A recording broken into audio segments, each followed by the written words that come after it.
Good afternoon, ladies and gentlemen. Welcome to episode number 2 of the F1 WCS show here on GlacierTV as we count down the minutes to the 11th round of the iRacing.com World Championship Grand Prix Series from the Indianapolis Motor Speedway. Ben Rothberg and Yoni Backman alongside myself, Will Vincent from this race. We'll start with WTS, Ben, and we're going to start looking at Indianapolis. It's an historic racetrack, and these guys who are turning up today, they are going to have to deal with one of the longest straightaways in WCS competition, but also a difficult, tricky infield section. Well, it's great to be back in the host chair, commentary box with you and the Yoni as well, Will. But I've got to say, this track is one of my favourite. It provides the best racing. You've got that really long straight with that massive passing zone into turn 1. Then you've also got that tight section where it's a lot of single file. But you might see a couple of moves happen down in between the section between turn 1 and the last corner.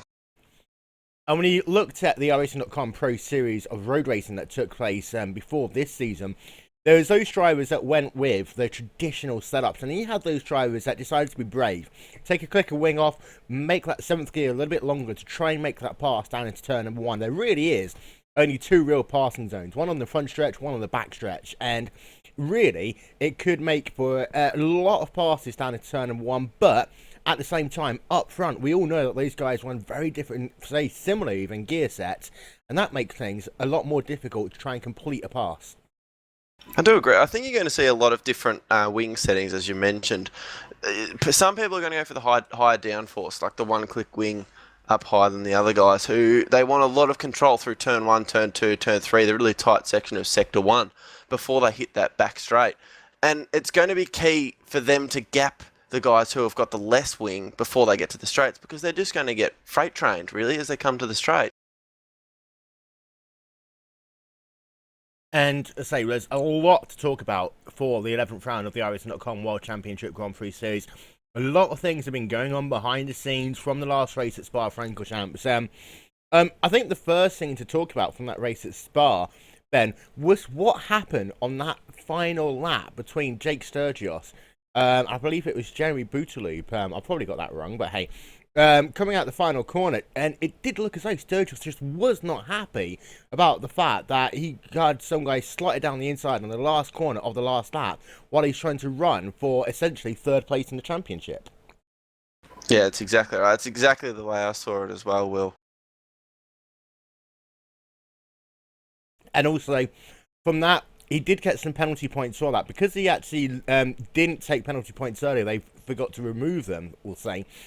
He originally won't be starting this race with a suspension. He has the chance to race, but there is a lot of things, as I say, that we're going to have to go through slowly, piece by piece by piece. For Indianapolis, Pablo Lopez, for example, was originally given a 1-race suspension due to a violation of section 13.1 of the iRacing rulebook. He's been allowed to appeal that. So in theory, he has the chance to race today. However, there is a possibility that himself and a number of other drivers might not be racing at Indianapolis here today for the 11th round of the season. We'll get more confirmation of that as the afternoon progresses and we get through to qualifying. We'll get a very good understanding of who is and who isn't racing at Indy in pretty much the next 25 minutes or so. And Ben, when drivers don't race, of course, there's a lot more than themselves not racing. It can completely change the championship perspective. Honestly, I find it a bit shocking. It's probably not the right word to use, but they've qualified for... they're in the top sim races on the road and the oval. It goes exactly the same for the oval guys if the oval guys did exactly the same thing. It's something that you guys qualify for, and it's a privilege you guys have to race against each other on the world stage and have GlacierTV broadcast it to the people of iRacing and the people of the world who enjoy sim racing. I think these guys shouldn't be taking advantage of it, and they should be showing off, especially to their sponsors. I just find it shocking that they're saying they're not going to race or whatever's going on and whatever the details are behind it, but surely a sponsor wouldn't be happy about this. And that's one of the important things. We'll talk about the implications that potentially could have in just a moment's time. We have got the team principal for Radical Steel Series, Andy Kay, on the other end of the line. Andy, hello. You got a little bit more detail as to what happened with what I'm going to call Lopez Gate, the fallout from the race 2 weeks ago at Circuit de Spa-Francorchamps. Hi everyone. Yeah, definitely. I mean, there was a disagreement, and to cut a long story short, there's after a lot of toing and froing during the week, the race officials decided that they'd put Pablo on probation for the rest of the season rather than giving him a one-race ban, and he's eligible to race. Unfortunately, there's a few circumstances that have come up for Pablo, and he won't be racing today.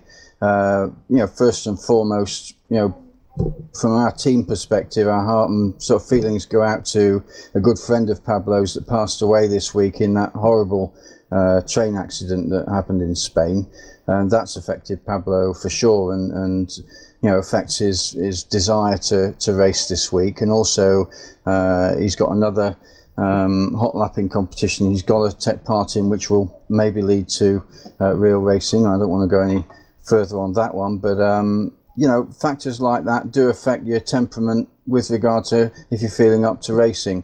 So Pablo, unfortunately, won't be racing for that reason today, but all our other 4 drivers will be. And there's an interesting point you made as well.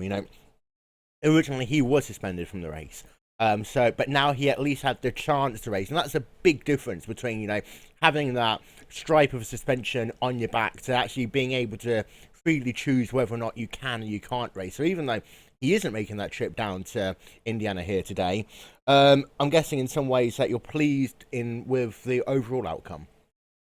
Yeah, absolutely. I think Ben brought up a valid point as well with regard to sponsors. I think in real life, or as we see in sim racing, we've got a duty of care to the sponsors that we have to, provide good coverage and everything in the contracts that we have toward the sponsors. I've notified our sponsors with regard to Pablo not being able to race, and our other 4 will be racing. It's just part of life. Sometimes if you don't want to do something, you have to because of the contractual obligations. But yeah, it's great news that Pablo doesn't have a ban against his name and has the opportunity to race. Again, I says it's sad that he's not able to be honest. Indeed, and I think we echo the statements. Unfortunately, one of Pablo Lopez's friends, lost in that horrific train accident in Spain just this past week, in horrific circumstances containing it as well. Really was an accident that should have been avoided, but thoughts and prayers go out to him and everyone who lost their lives in that horrific tragedy. Let's turn our attention a little bit to what's going on this weekend, though, Ben. And there is a chance that for the guys outside of the top 25, and for the guys who are Pro Series drivers who don't normally get that chance to race in the World Championship Series, the stage is now set for them, potentially, to show off what they can do. That's exactly right. And it's a great circuit for these guys to show off. There's fast flowing corners, and anyone I know that like the fast guys are still going to be up the front. The Gregor Hutu, Hugo Louis, and I think you're going to see some of these pro drivers who, if they do qualify for the race, right up there. I know from my personal experience in the V8 Supercar Series, I'm slow as a wet week, to be completely honest, in the V8 Supercar, but around this circuit, it's a different circuit. It's fast and flowing. It's not stop-start like a lot of the other circuits on iRacing are. It's a different sort of race, and it's going to be really interesting to see who gets up and who doesn't. One of the drivers that immediately comes to mind was Yuo Abe, who qualified in, I believe it was the 8th position, just a couple of races back, and drove to a top 10 finish. And that's the sort of thing with these pro drivers. Rico Rattalo's done it before as well. He to get himself into podium positions almost, racing against some of the best of the World Championship Series. And what that really does, you might be able to take away, the top drivers from Redline, from My3ID, from Radicals, from Inex out of that perspective. But apart from that, everyone else has got to be on their toes. That's exactly right. It's not guaranteed that Hugo Louis and Gregor Hurd will be up the front. You've got those other Redline guys, Luke McLean, Archie Kirchhoff.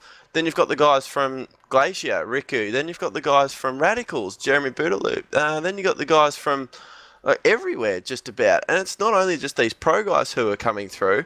It's the other teams who are really forceful. And the key is in this championship working together and building a solid setup that's going to be quick over a race distance.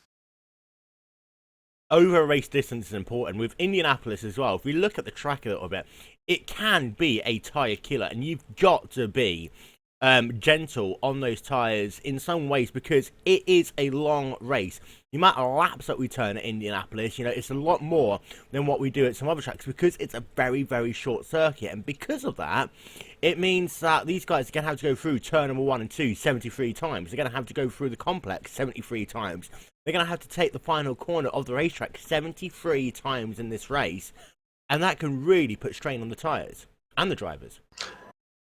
That's exactly right. This track is great because it's got that really long straight, so you get a really, really good breather. You can relax. You can regroup to where you are and what you need to do, and if you need to change your strategy, you've got a long time to do that. But as soon as you get back into turn 1 and you're on that 50-meter board braking into turn 1, you're back on it for 50 seconds of the lap until you get back around to the straight again. It's going to be a great race. I can't wait for it.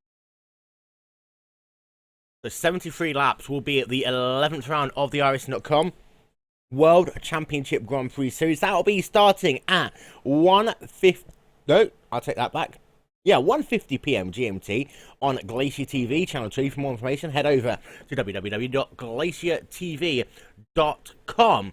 We'll turn our attention back to Andy Kay, who's still with us from Radical Steel Series.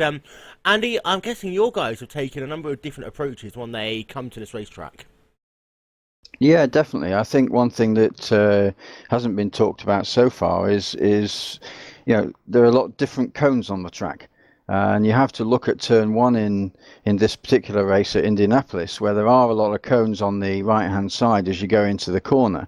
And it's a question of how far can you not necessarily cut the corner, but dig into the corner as you take turn 1. If you go over the cones with the tyres, it's not a problem. But if you catch a cone under the front wing, that can absolutely stick there and cause a big problem on your lap. So you've got to take into different factors this year as opposed to last year, and certainly with all the other races in how you take certain corners where cones are there. Indianapolis, I mean, that thing about turn 1, I remember as well, it caught a lot of drivers out when we broadcast the Pro Series of Road Racing. It has done over the years as well. Made things even more difficult, the fact that, you're right, those cones, if they get stuck under the wing, it can be a game changer for you. Indy's always been that place of controversy, though, Andy. My attention turns back to, I think it was 2011, what we call Towergate, with a couple of drivers deciding to use the pit entry pretty much every single lap of the race to try and gain themselves a couple of extra miles an hour of speed. Yeah, definitely. I mean, that point there wasn't actually a rule stating you couldn't do it. In fact, there was a rule stating that, in essence, you've got to follow what the guidelines say within the sim and the software, and the sim and software let him do it, and therefore he did it. Unfortunately, it didn't necessarily fall under the sporting code, but there's been a lot of controversy. There's also been quite a lot of problems going into turn 1, as Ben had said, and it's going to be interesting to see what happens today, particularly with probably more pro drivers being allowed in to compete in this race than probably we've ever seen before. Indeed, it's going to be a different type of World Championship Series race. And actually, I'm going to have to say, for probably the first time ever, I have no idea who is going to potentially win this race. We are going to hold off on confirming who we know is or isn't racing for about 15 more minutes until we get down into that qualifying session, because I know that there might be some last minute deals worked out between drivers and teams to find a way around any situations that are going on. Turn number 1 at Indianapolis, so on that first lap of the race, Ben, we have seen historically it can be a place for mayhem. You funnel down into a right-hander before flicking it back left, and immediately once again into that long sweeping right-hander for turn number 3. And a lot can go wrong at the start of that lap before you even into turn 4. No, it's one word that just describes it. It's chaos. These guys have to be so patient. Yes, they are the best sim racers in the world, but not necessarily do they all have the patience to get through there unscathed. It's because we have such a big grid, it's a potential hazard that instead of getting around the first lap unscathed, that you could go 5 seconds into the race and you could be already out. Yes, it's a really good passing opportunity once everyone's in single file, but for turn one, it's really not a great corner. And let's not forget that Indy's not the widest track in the world anyway. I mean, you try and get 3 Indy cars on that racetrack and you're taking a deep, deep breath, then I think the same applies for, the World Championship drivers as well. 3 wide is going to be tough. And, of course, that track does kind of open out a little bit as they storm past pit exit. You can essentially go 5 abreast if you have to. But then it funnels back down, and you are barely able to go 2 wide into that first corner at the start of the race anyway. Well, you can try. You can really try. And I'm not going to say that you should, but you can try and see what happens. I'm sure we'll probably see something like it tonight. I'd guarantee it. I think we will. It's going to be incredibly interesting. Let's turn our attention away from the World Championship Series just a moment. Let's move ourselves into the wonderful world of the Bernie Ecclestone show. And it's been an interesting few weeks in Formula 1. They had the young drivers test a couple of weeks back. And really, as far as that elusive second spot is now in that Red Bull team, it's now between the ice cream eating Kimi Räikkönen and the even cooler Daniel Ricciardo. You know, this is going to be a great battle. The way I see it is when Kimi went to Rally, he initially was sponsored by Red Bull. Someone can correct me if I am wrong. But then Red Bull eventually dropped him because they believed his PR work wasn't good enough. Hence, he came back to Formula 1 because he didn't have any funding in Rally. Then I believe Red Bull picked up Daniel because he's got a good reputation, one in Australia, which is what they need because Australia is a lot of people who watch Formula 1 just for Mark Webber and Daniel Ricciardo now. That's why they're trying to get Mitch Evans through on the Mark Webber program as well into Red Bull and Toro Rosso eventually. I think Daniel Ricciardo will be in that seat in 2014. I'll put $100 on it right now. You make a good point though. Kimi's downfall might be the fact that he's not the biggest PR agent, but you have to say at the same time, this is no offense to Ricciardo, when it comes to just being good on the racetrack, there are very few people in Formula 1 who is as good at as Kimi Räikkönen. Will that actually, come into balance at all? I mean, at the end of the day, they've got Vettel to do all that marketing, surely.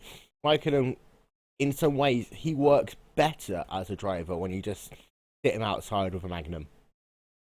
You know what? I do agree with you that Kimi is... he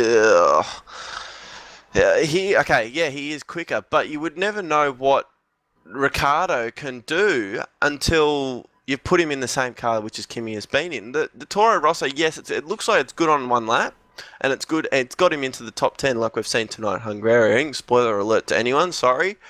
And he's been in the top 10 for the past couple of races, and it's been really good. He's been out qualifying his teammate every single time, just about. There's only a couple of times I can remember where he's been out qualified by John-Eric Vergne.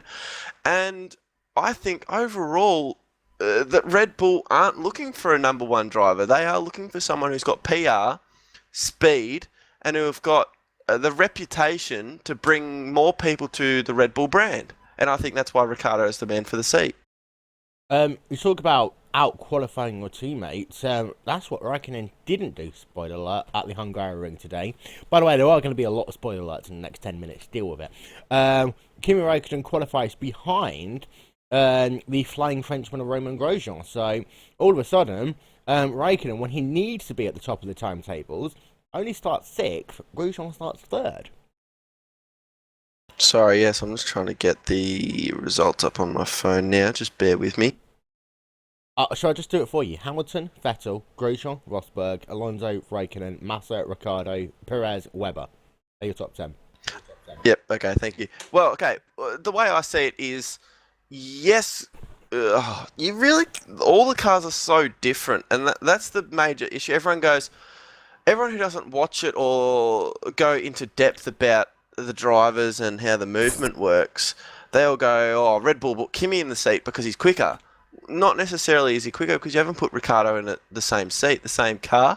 It's like Ricciardo, when he went and did the young drivers test, he was top of the times. And that was when he was in the Red Bull. And if he was in the Toro Rosso, he wouldn't have been top of the times. It's a hard thing. A lot of people don't understand it. But from my background, where I know about the PR stuff, and I've been told about what happened in the rally with Kimi Räikkönen. I don't see the Raikkonen deal happening, and even if it does, and if he does go to Red Bull, and I am wrong, Ricciardo still has a great future in Formula One. He's a great driver. He deserves a seat in Formula One, and I wouldn't be that surprised if I saw him maybe at Ferrari when Massa got the arse. Well, yeah, and you talk about Massa, actually, we are back at that racetrack where Massa had that crazy, crazy incident back in 2009. And, I mean, he has shown flashes of the Felipe Massa that almost won the 2008 World Championship once again. At the same time, however, and this is the one thing that in some ways scares me about Massa, is that he does look as though he's not as comfortable in that car anymore. And it doesn't look as though he's as comfortable racing anymore. And I think there's still something deep down, and every time he's going to come back to Hungary, he's going to be in the same issue, I think, that Massa still has never fully gotten out of what happened to him, 4 years ago. I do agree, and it's something that you won't get over straight away. It was a massive accident, and it was a life-changing event for him. I've just got the results up on screen now, by the way, sorry. Massa is... Yeah, he's had a pretty hard time the past year. He's done pretty well this year to be up there, but I believe that Ferrari have designed the car a lot around Alonso. Alonso is one of the best drivers I've ever seen in Formula One, and still is one of the best drivers I've ever seen in Formula One if he was in a competitive car. It's exactly the same as Jenson Button in the McLaren and Sergio Perez. I reckon Sergio Perez is a really good, you could so call him rookie still. And if those McLarens were up there, those guys would be lightning fast. I just can't wait till next year where everyone's on a clean plate and it's going to be hopefully Red Bull, Mercedes, Ferrari, Lotus, and McLaren all up the front. You might even see Williams up there as well because Williams have done well. Carry on dreaming. You know what? I wouldn't be surprised if you did see Williams up there and they've put all their development from this year because they're doing so terrible into next year. Yeah, possibly. Of course, they have had a couple of changes at Williams, which might help them as well. Baby steps is what I say with Williams. One of those things that Sauber could be really good.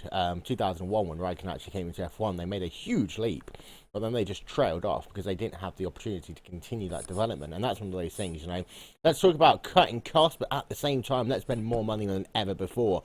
So that's your qualifying order for the Hungaroring. As far as the points go in the championship, it is still pretty much Vettel's championship to lose. 157 points to Alonso, 123, Raikkonen 116, Hamilton 99, Webber 93.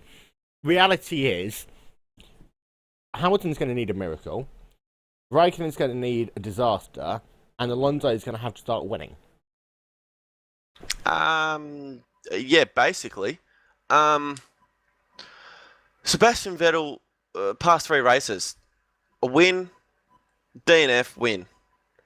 Alonso, I think that's a 3rd, and then like a 5th.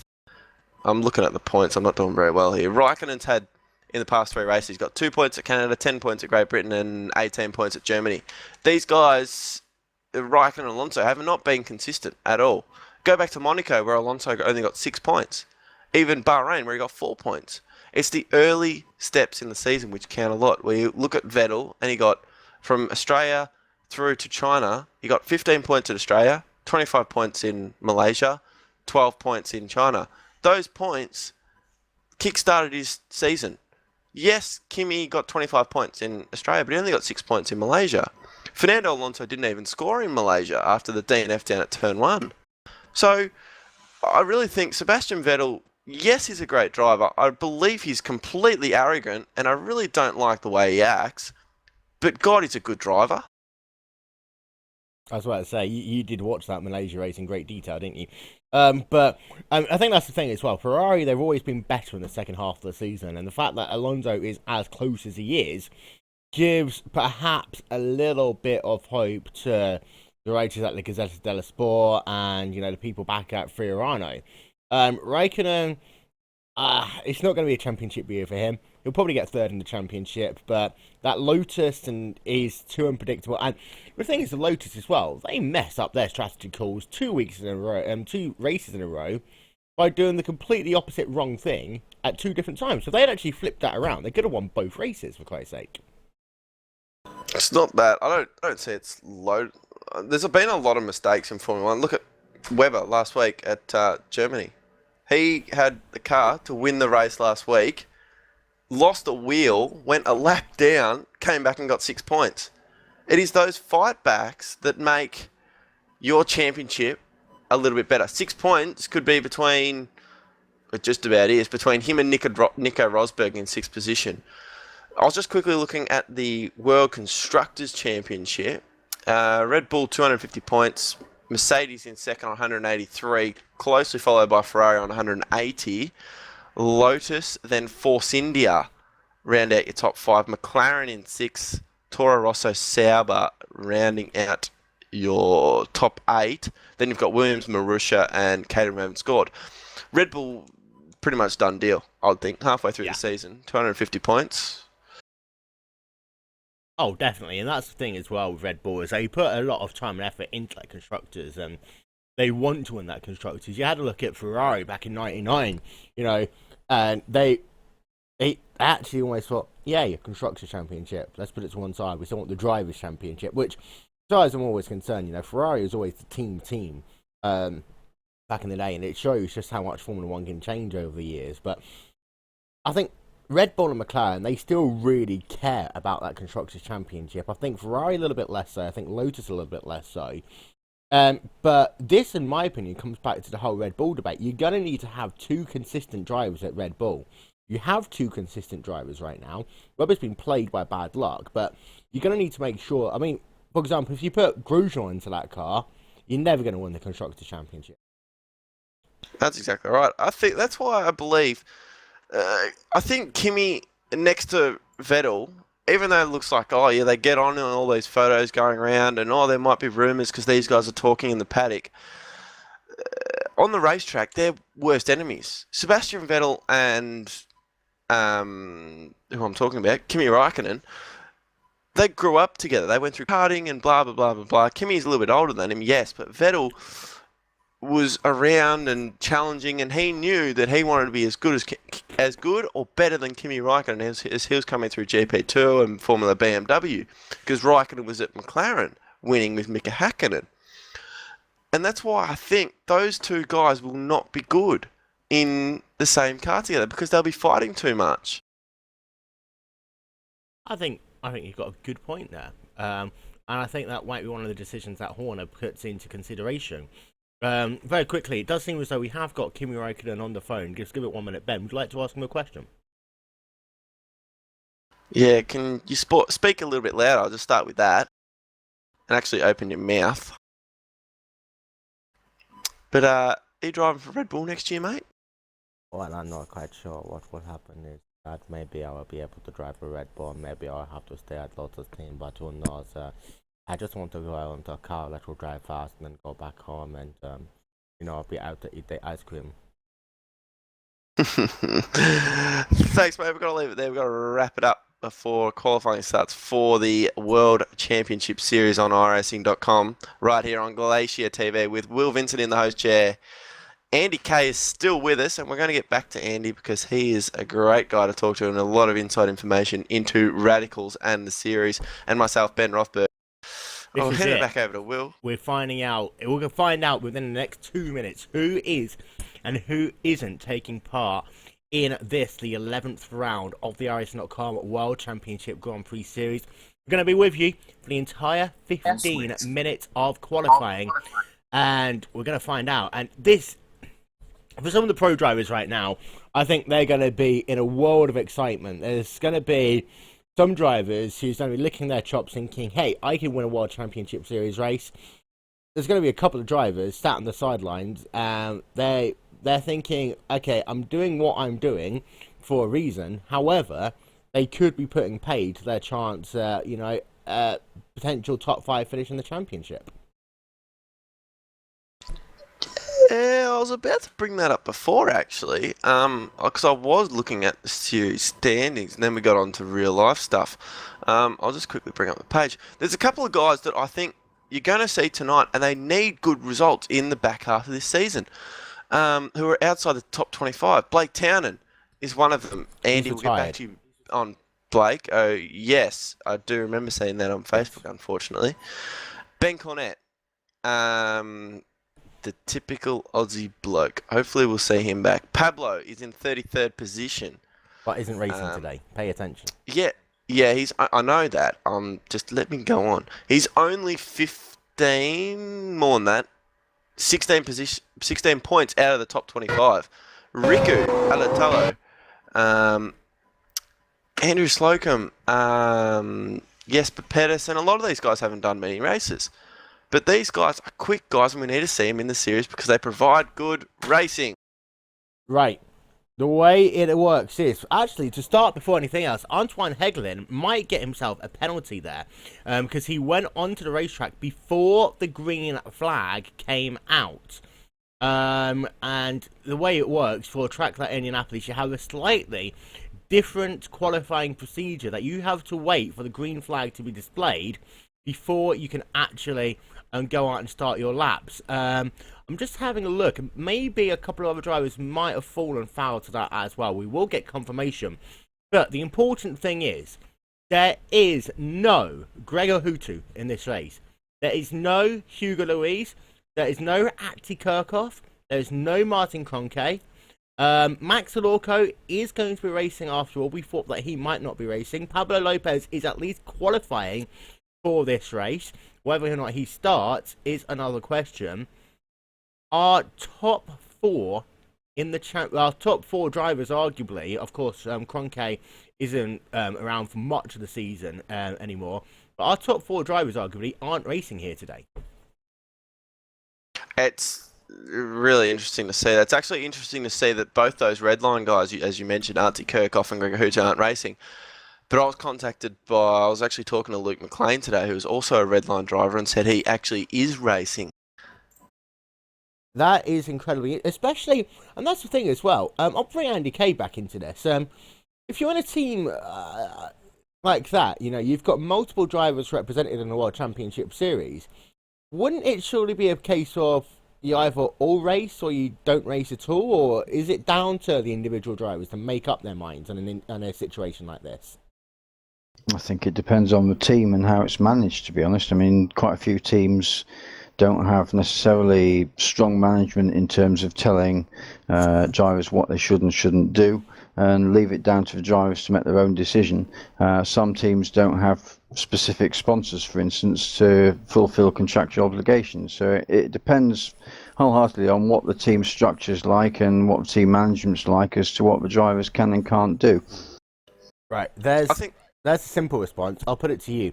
If you are in a situation where we have with a couple of teams here today, and you had, two drivers who specifically point blank didn't want to race, and two drivers who did want to race, how would you handle it? That's a good question. I'd have to take the drivers aside and ask them, what the reasons are for not wanting to race. If they're due to technical issues, from not liking the car or not liking the tyres or something like that, then I'd say you've got to put the team first. Simple as that. And you need to be showing your allegiance to the team and putting us forward first. And I would expect, if you're going to be racing for the Radicals, that if it's an issue like that, you'll be racing. I understand it as I explained it before, it is a privilege to race in this series. Okay, if you don't like the way something has happened, or if you don't like this, or if you don't like how a team's acting or whatever, honestly, you've got to man up and just take it on the chin. I do have to say, though, is that there are 35 drivers who are going to be starting the race, Andy, and they're all going to be on the same brand of tyres. They're all going to be on a car which is designed the same way. They're all going to be on the same track. So arguably, it is still technically a level playing field.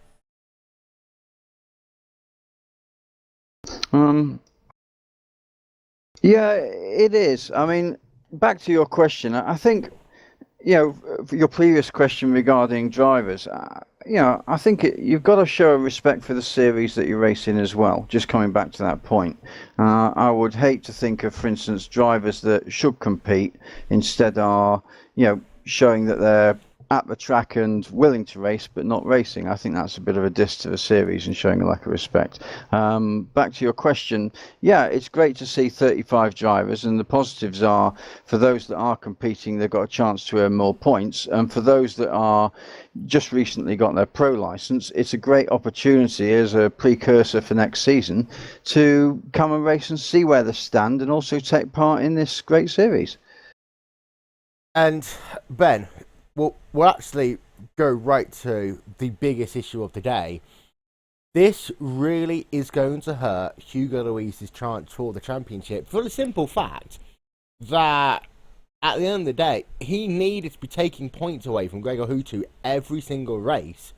And now he's going to have to hope that Hutu finishes outside of the podium on at least 2 occasions in the next 4 races, have any shot of winning that championship, and Hugo is still going to have to pretty much win everything. Well, guess what? You might see these guys who don't turn up in the next round. You never know what this issue is, when the issue is going to be fixed, and when these guys are going to come back to racing. Hopefully it's soon, to be completely honest, because at the moment we're seeing a pretty weird front row at the moment. Yeah, unfortunately, we have got a little bit of an issue with our ISOWC live timing, but we'll get an update on who is at the front of the grid at some point as well. Let's not forget, we also have a feeling that the INEX racing drivers will be forced to start this race on pit road due to an Incident 13.1 violation, which has taken place over the last couple of weeks in the time after Suzuka that came to light. Not Suzuka, Spa even.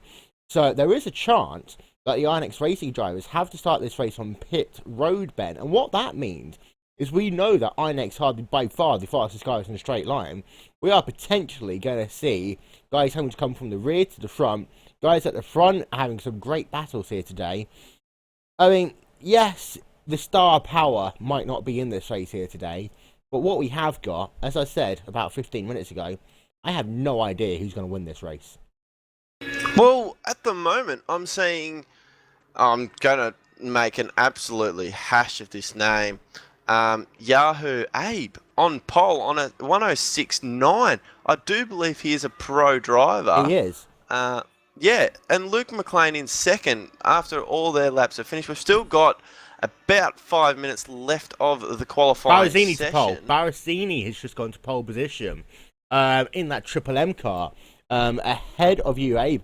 And I talked about him because of the fact that 2 rounds ago, he actually started a race and came home well within the top 10, Andy. And I think he really did get a lot of people's attention by just a simple, solid drive. Teammate to Yuran Arumi in that number 61 car. Yeah, absolutely. A fantastic drive. And as I said, it's good to see these guys that are coming in for next season or potentially coming in for next season being able to show not only all the other drivers out there or currently in there what they can do, but also showing the teams what they can do. It's fantastic showing and shows that they can not only make setups but can also perform well not only in qualify but also in race. So Ben Cornett, no time. Yeah. No time in any of... It does actually do. It does a 1 minute 8.41. He's down in 30th position. So Cornett's going to have a lot of work to do in that red line car. Having a look to see who is left on the racetrack. Wes Richards is currently circulating in the number 51 car. Moving on, Hal Pino is currently scored 33rd. Yeah, Miguel Martin is about to go past the line. A 1 minute 7.551 for him. Moves him up into the 16th position. Hal Pino is working himself. In fact, he's completed all of his laps. He's just doing some testing. Wes Richards is the only car pretty much on the racetrack in that number 51 Azure racing car, and he's probably just going to do the 1 lap. In fact, he'll only get time to do 1, maybe 2 more laps. Of course, the tyres only really work for 1 lap, so Richards, this might be his only lap of qualifying. Working Looks out like of turn 13. He's going very slowly, isn't he? He's only doing 250-ish K. He's really backed out of it. Maybe he's giving it. Maybe he wants to go around another lap really slow. 10.9, he's done. He goes 0.6 of a second slower than anyone else. That, and I tell you what, you're completely right. Through turn number 13, he just got completely off the gas pedal.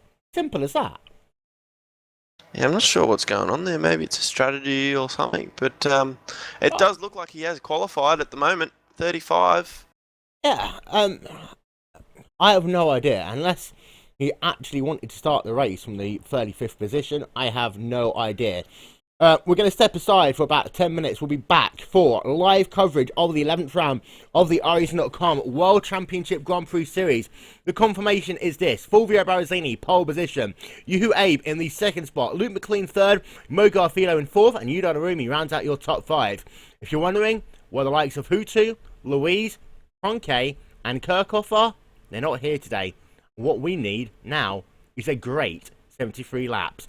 Be right back on GlacierTV in about 10 minutes time. Talk to you guys in a little bit. Bye bye.